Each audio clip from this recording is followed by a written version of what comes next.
नमस्कार, स्वागत है आपका हमारे इस बेहद खास शो में। मैं हूं आपके साथ प्रशांत पांडे। जी हां, सोने का दौर चलेगा, और ये सवाल इसलिए क्योंकि पूरी दुनिया बहुत सारे अनिश्चितता के दौर से गुजर रही है।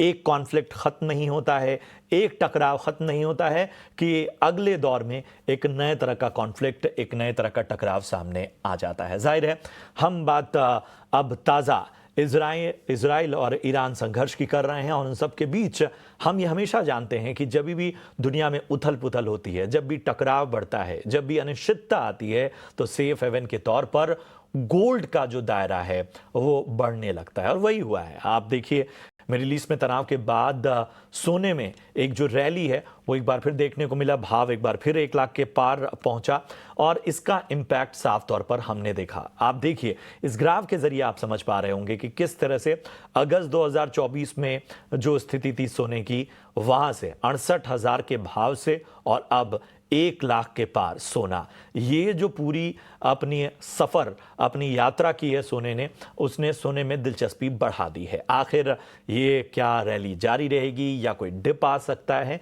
ये सारी चीजें आज हम शो में समझने की कोशिश करेंगे। और इसके साथ ही जो दर्शक नए हैं और जो शायद कमोडिटी और बाकी चीजों में अभी अभी दिलचस्पी लेना शुरू कर चुके हैं, उनके लिए हम बाकी चीजों को भी डिकोड करेंगे, समझने की कोशिश करेंगे। और हमारे साथ बेहद खास मेहमान आज की चर्चा में शामिल हो रहे हैं, तो हम परिचय करा दें।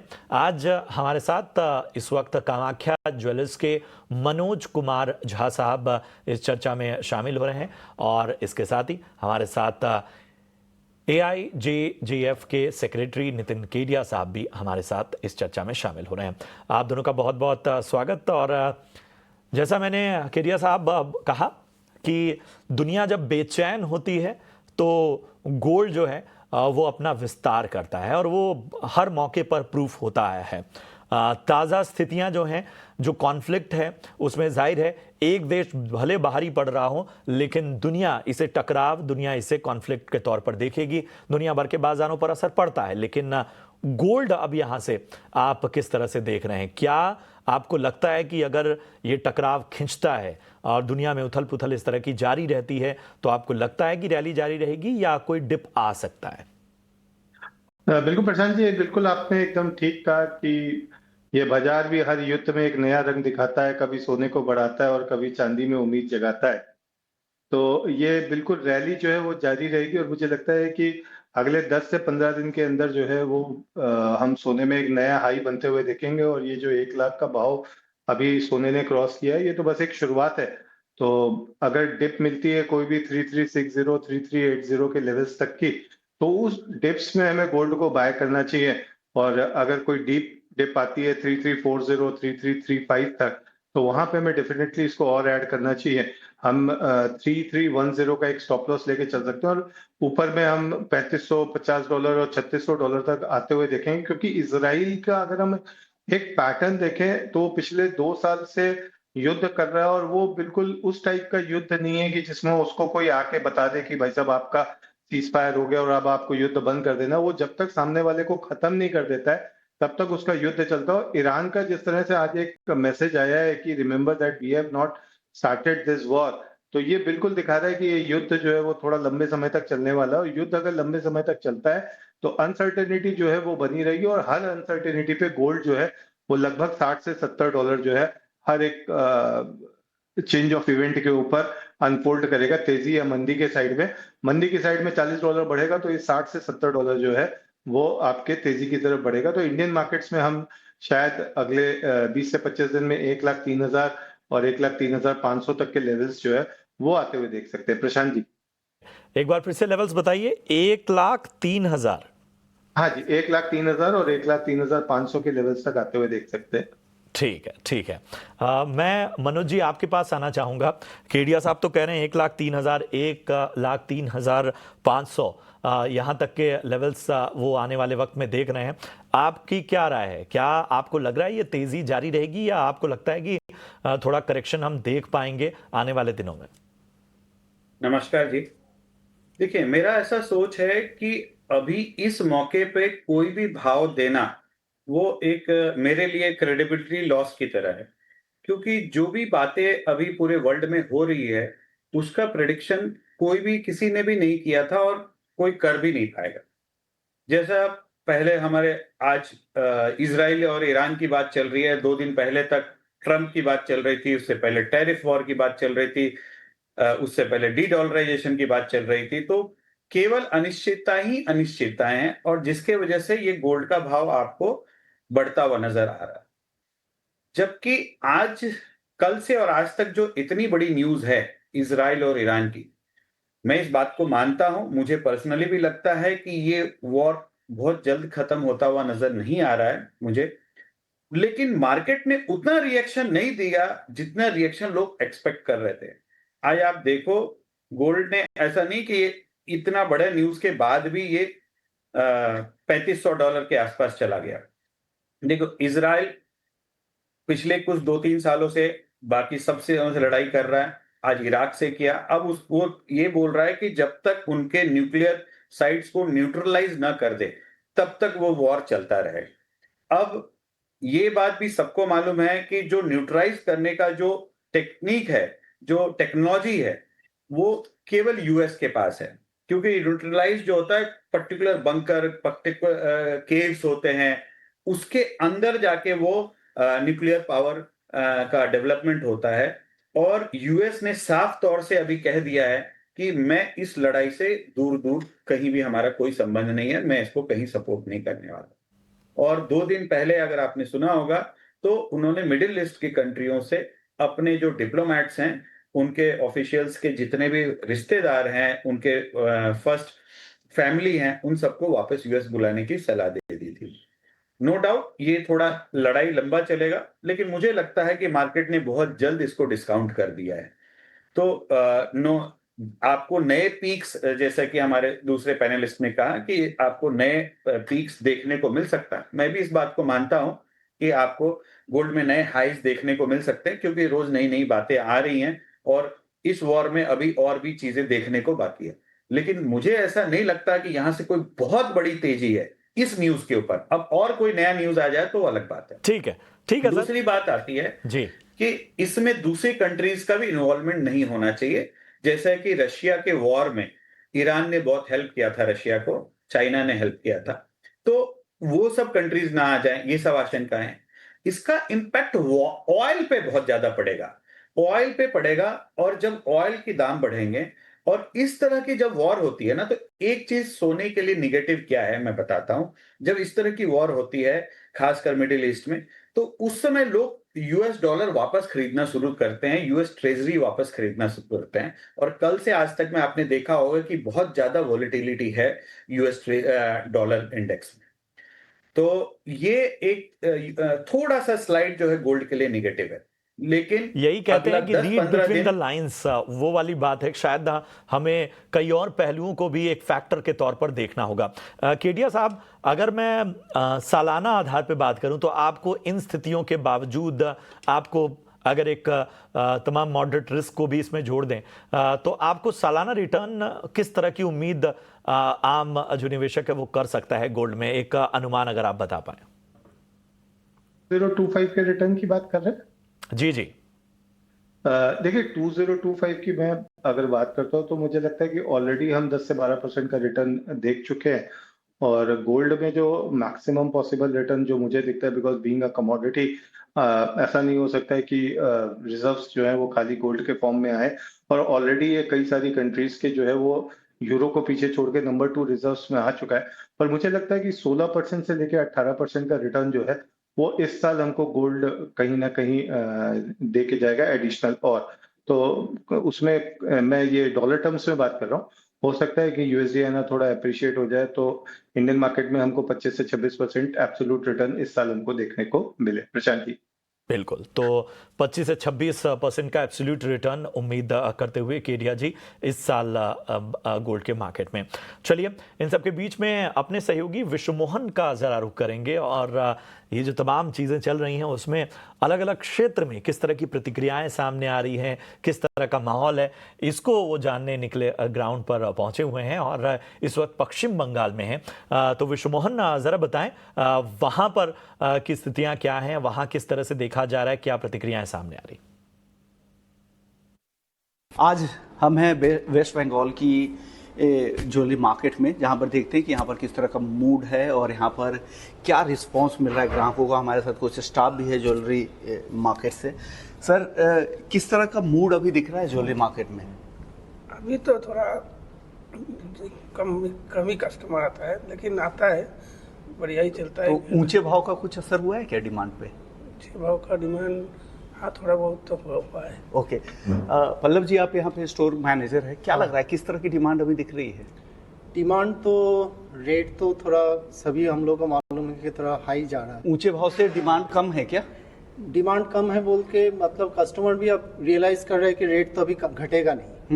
तो परचेज भी अगर करना होगा तो इसी में ही करना होगा, नहीं तो इन द फ्यूचर रेट और भी बढ़ जाएगा। ओके। तो कस्टमर जो भी आ रहा है तो यही रेट में ले रहे हैं। अभी डिस्काउंट भी बहुत सारा चल रहा है। हाँ। तो उसी हिसाब से कस्टमर मतलब हैबिचुएटेड हो गया है काफी, क्योंकि अभी तो पहले जैसा रेट रहा नहीं, क्योंकि वो 60-70 वाला तो रेट तक आएगा नहीं अभी। ओके।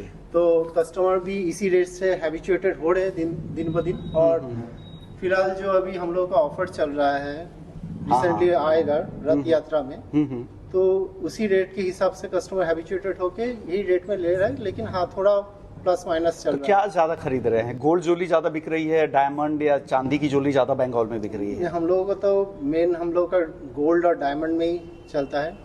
प्लस हम लोग का एमपी का जो मेन हम लोग का जो पायनियर है हम लोग, वो है जेम्स स्टोन में। तो हम लोग का यहाँ पर जो एस्ट्रल जेम्स है उस सब का भी बहुत ज्यादा मूवमेंट हो रहा है। ओके मैडम, आपसे मेरा सवाल होगा कि लोग किस टिकट साइज की और क्या अभी ज्यादा बाइंग करें, क्योंकि भाव बहुत ज्यादा है, तो क्या उसका कुछ असर हुआ है?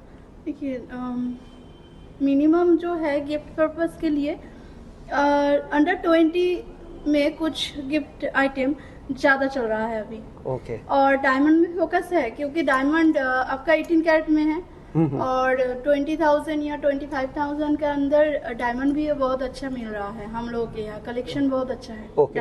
किस टिकट साइज की ज्यादा खरीदारी हो रही है? टिकट साइज वो आपका अगर गोल्ड का हो रहा है तो अभी जो जहाँ तक रेट चला गया है तो मिनिमम आपका टिकट साइज तो हो ही जा रहा है 70-80,000 के करीब।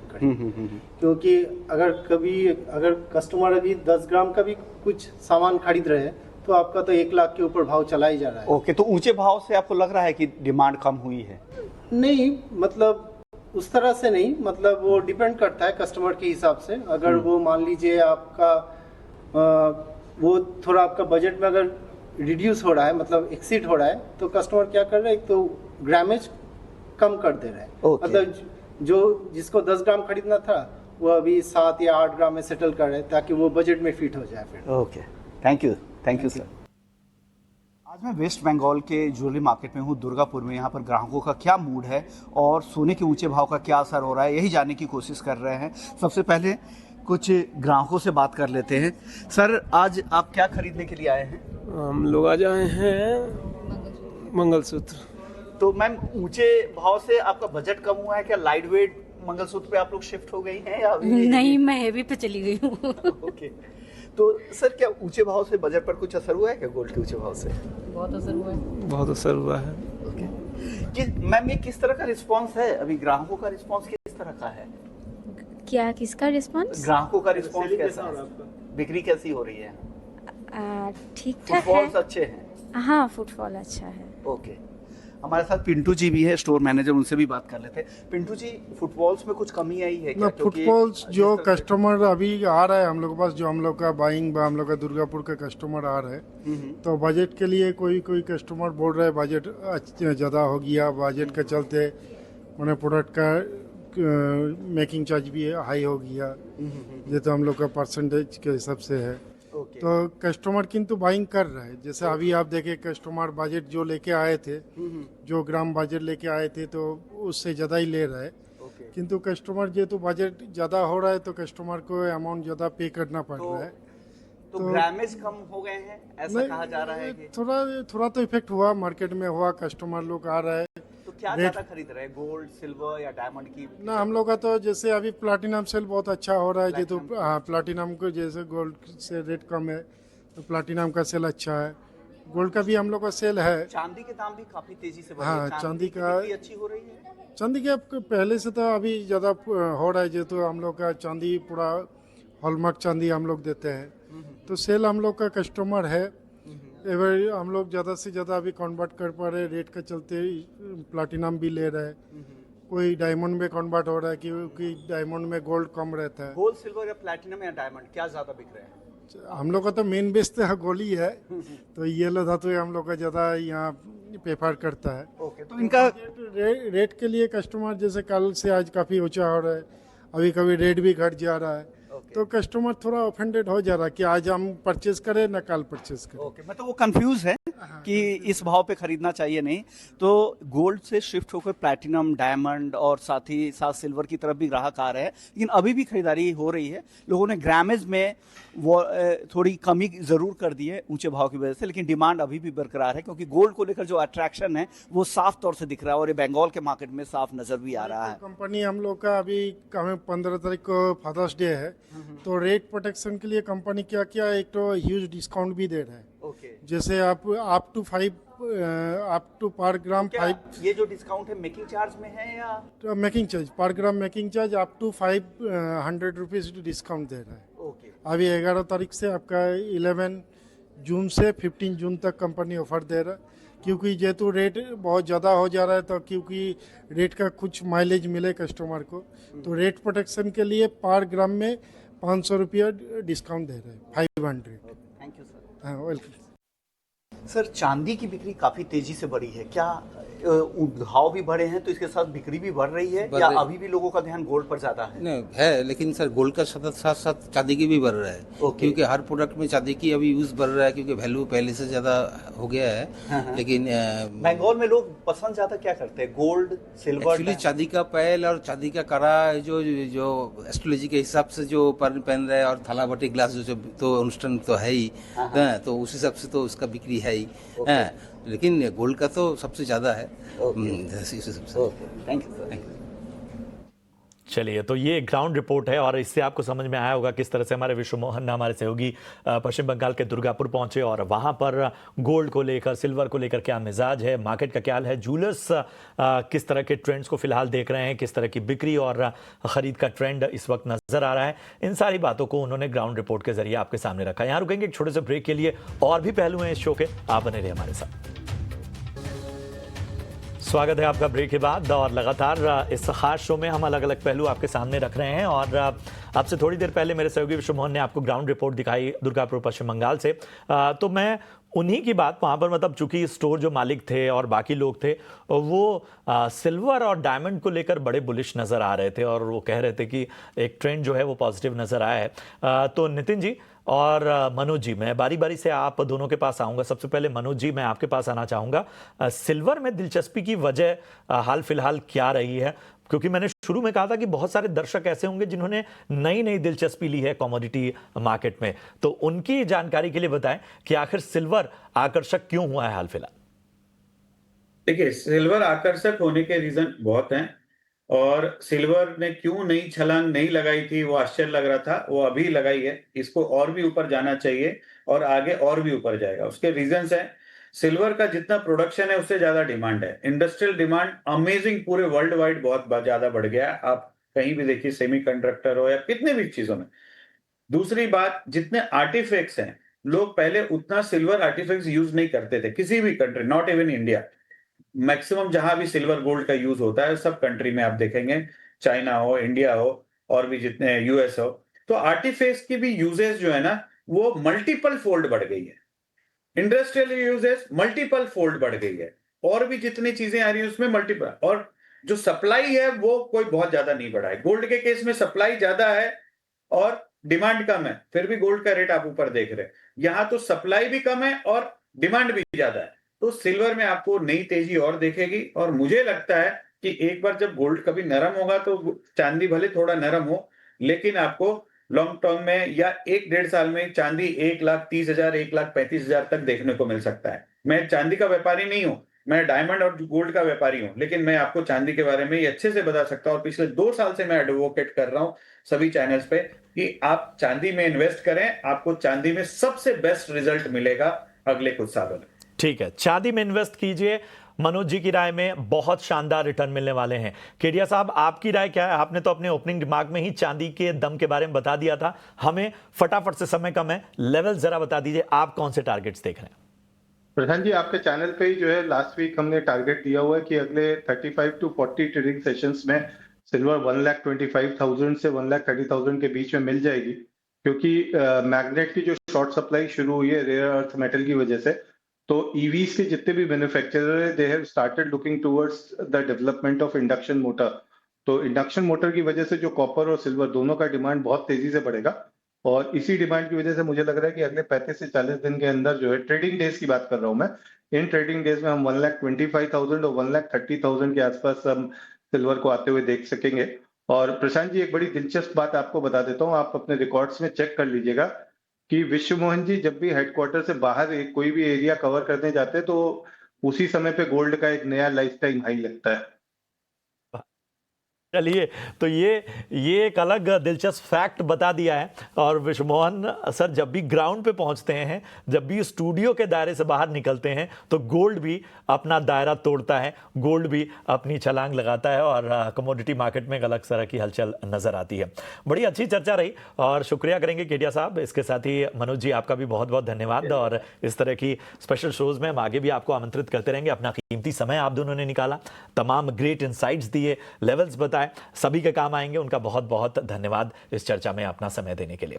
चलिए, अब जाते जाते आपको छोड़ जाते हैं वर्ल्ड गोल्ड काउंसिल इंडिया के रीजनल सीईओ सचिन जैन से हमारी खास बातचीत के साथ। मेरे सहयोगी विश्व मोहन ने उनसे दिलचस्प बातचीत की, आप जरूर देखिए।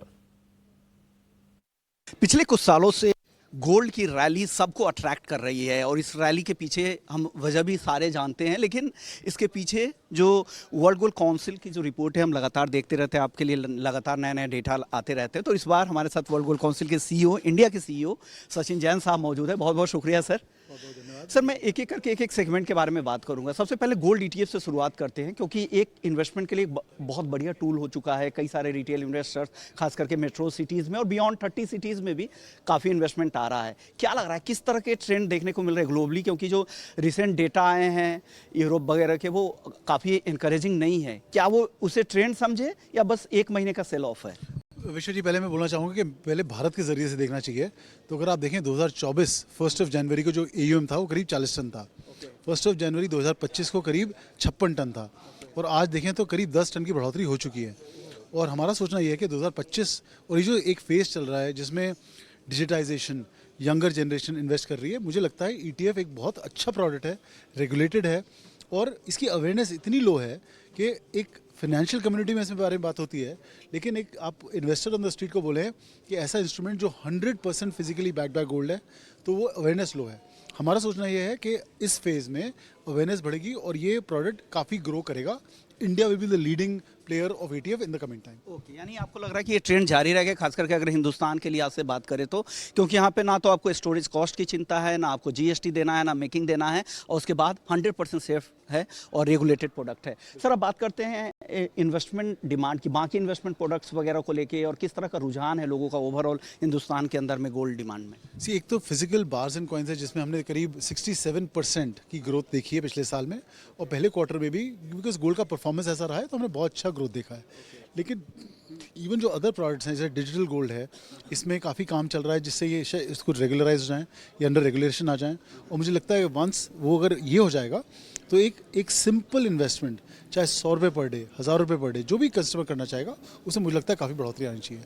तो ये इंडिया का जो एक हमारे भारत का directional travel to digitization to transparent economy, ये काफ़ी एक डिजिटल गोल्ड की तरह से बढ़ेगा। ओके सर, ज्वेलरी डिमांड को लेकर क्या रिपोर्ट है? अभी अक्षय तृतीया के आसपास तो बहुत अच्छी डिमांड थी, लेकिन पिछले 15 दिनों की रिपोर्ट में देख रहा था, मई के लास्ट 15 दिनों के, वो रिपोर्ट ठीक नहीं है, क्योंकि हाजिर में कहा जा रहा है कि 30% डिमांड कम हो गई, क्योंकि अचानक से 5-7% दाम बढ़ गए हैं।